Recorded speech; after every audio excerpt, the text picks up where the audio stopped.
How'd practice go, Coach? It was a good day. I thought the guys had good energy.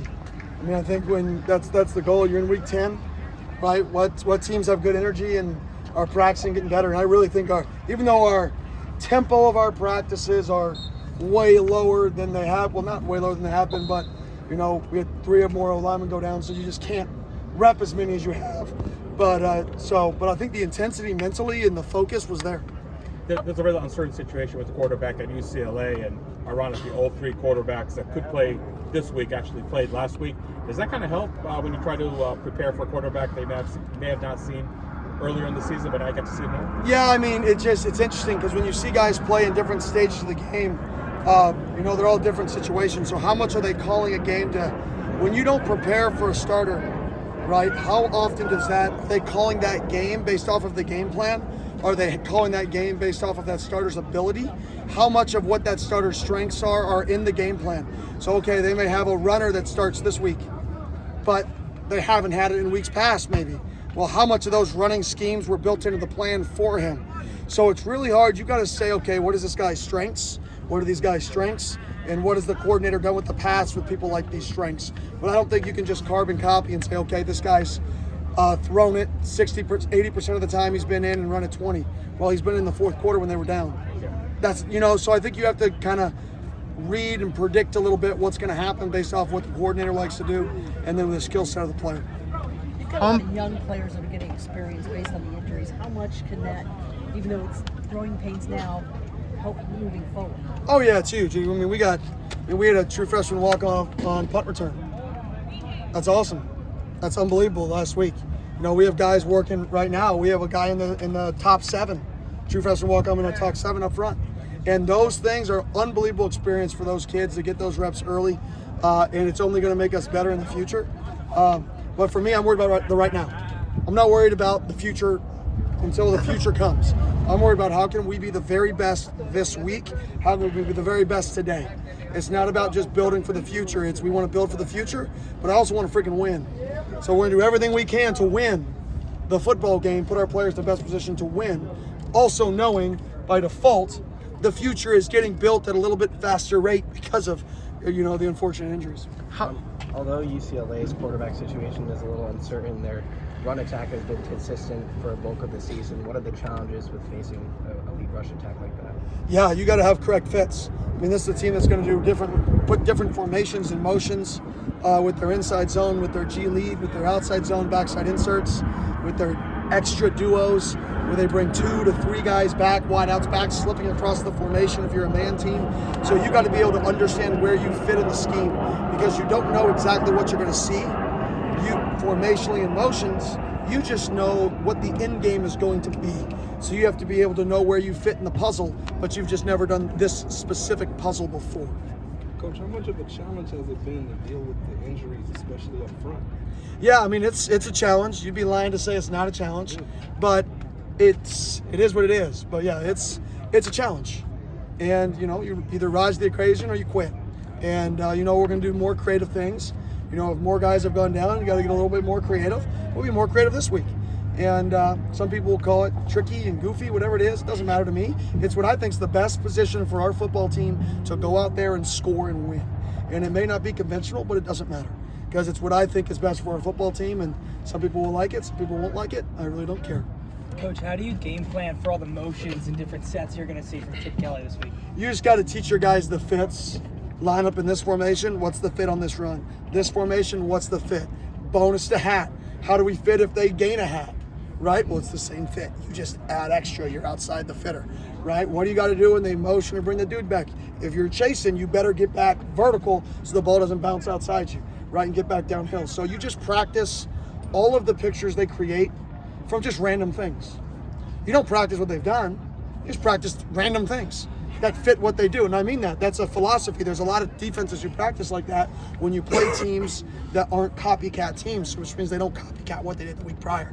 You just got to go out there and do random formations that they haven't done and run their plays with their motions so your guys can just fit random things correctly. It's not about the actual formation or the motion. It's about the fit based off of where the people are. So, Coach, this is high-end stuff you're talking about. Do you have guys that can keep up with that? Yeah, I mean that's football. That's good run fits, to be honest. It's just different because of all the motions and the formations. That's why he does a good job. Is some teams you're going to line up and you're going to say they're going to get in 2-by-1. They're going to run counter OY to the boundary and throw RPO slants. Hey, so we're going to take the boundary safety and play the boundary post. We're going to take the boundary nickel and we're going to jump inside the slant and corner the cat the corner. All right, that's our answer. And it's great. You call it, it works. The guys are hoorah. Then you play teams that it's not copycat. You're not going to be able just to say, see, we saw this exactly on tape. You're going to say, see, they did this same thing 3 weeks ago from a different formation. This is the fit. Y'all remember we did that drill, right, where we fit all these? And then the guy's got to be able to adjust and fit correctly. And that's why he's been such a high productive coach in the run game, is he varies it up and mixes it up, and he puts players in position to have to think and react and, stay really, really fundamentally sound. Same concept, lots of different looks. Lots of different looks. How's the focus and the vibe been now in recent weeks compared to good teams that you've been on? I think pretty good, to be honest. I really do. I think early in the year, offensively, it was average. I actually think that has gotten better. The intent and the focus of practice and seeing signals and calling signals out. At least offensively, I haven't been around the defense as much, unfortunately, that I would like to be. But I definitely, throughout practice, I can feel a little bit more of an urgency and the buy-in to the detail. And like I said after the game, that doesn't always mean you're going to get results. Doing crap right doesn't always mean it's going to be a positive output. Being a good person doesn't mean the good. You're not always going to get the promotion because you're the good person. But at the end of the day, if you do things right, or if you're a good person, continually and long enough, in the long game, in the end game, you're going to win. You're going to be better than those people who took shortcuts or don't do things right. I think our guys are learning that process, and you can't get frustrated with the result. Like I said in my press conference, it's a results-driven business and hobby for people, but it's a process-driven, right, profession. Process-driven. We're not focused on the result. We're focused on the process. And nobody's going to see the process other than really you guys and our players. And that's it. Coach, I mean, obviously, I know you said you didn't want to be in a position with the injuries, but in getting ready for a team and, saying it's gimmicky or, people might not like it, but do you feel that it's tougher to prepare for a team that might have to do stuff like that? I mean, maybe.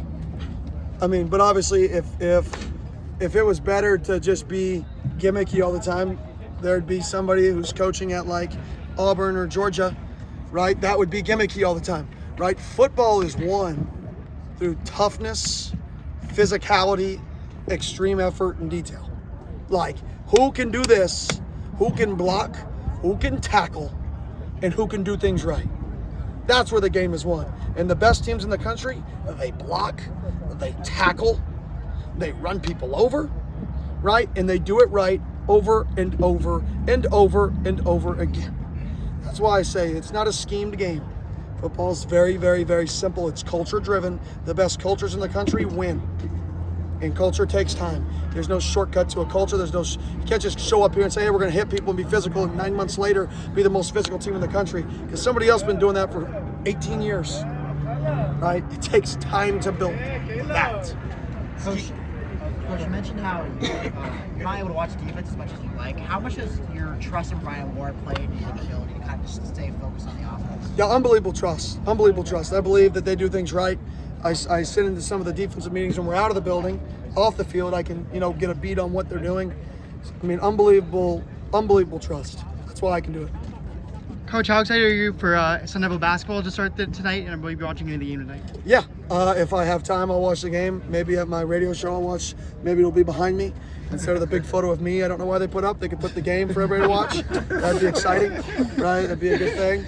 But I'm excited. I think Coach Hurley, he's got the fire in his belly, man, that you want as a coach, that you want to see, that you love to. As a coach, I love to watch him coach. You see the buy-in in the portal.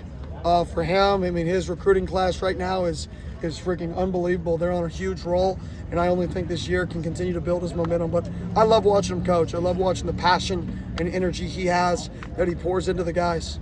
If scheme's not that important, how come the three dynasties of the last quarter century in the Pac-12 all ran the ball really well?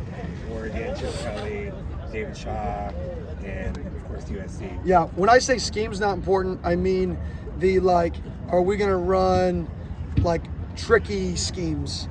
I mean like the scheme's important from a standpoint of you have to be physical to run good schemes. There's no cute schemes that win championships. There's mindset schemes. We're gonna line up there and be Stanford of the David Shaw's area. We're gonna run the ball. Do you have to have good schemes and coach well throughout that mindset? Hell yes. You can't go out there and run dead plays saying we're gonna be physical and just run the dude over at the line of scrimmage. But you can have great scheme without physicality and toughness, and it doesn't mean anything. The thing you have to have first is the physicality and toughness and the grit and the detail, and that's when good scheme compiles on it, and that's when you become a really, really good football team. So sorry if that was misunderstood. Scheme matters, but culture, physicality is one. The scheme adds to that. Do you think that you can have consistent, very high-end success if you throw the ball 75, 80% of the time? No, me personally, I do not. I think you will have good games. You'll have good numbers, but I think at the end of the day, you got to be a balanced team. I know everybody has got different philosophies on that. My philosophy is you take what the defense gives you. If you have a physical team that can run the ball in good hat counts, you run it into good hat counts, and then you should have guys who can win in one-on-one scenarios outside. So regardless of what a defense does, good offenses just take what they give you. A good offense will run the ball for 280 one game, and then we'll come back and throw the ball for 390 the next week. And you can only do that and have that balance if you have the physicality and toughness that when a team gives you the box counts that you're supposed to run the ball versus, right, you can run it. Otherwise, every week, right, it doesn't matter the box counts, doesn't matter the numbers, you got to be a throw team, and then you're being dictated to. Thanks, Coach. Thanks, Coach. Thank you. Appreciate it.